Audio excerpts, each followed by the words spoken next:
মুখ বন্ধ করে থাকবেন না। চাইলে আল্লাহ খুশি হবে না, না চাইলে আল্লাহ বেজার হবেন। এই জন্য রাতে 2 রাকাত সালাত আদায় করে চাইতে হবে।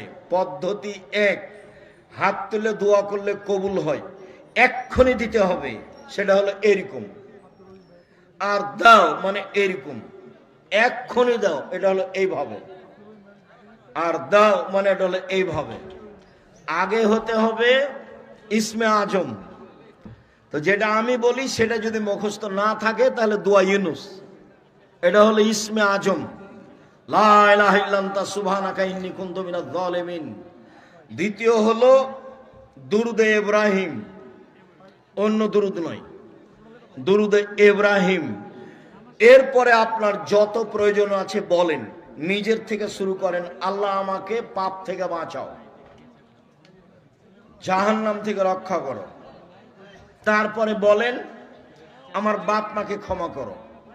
তারপরে বলেন আমার ছেলে মেয়েকে কবুল করো। তারপরে বলেন আমার অর্থ সম্পদ জমি জায়গায় বরকত দান করো, ব্যবসা বাণিজ্যে নিরাপত্তা দাও।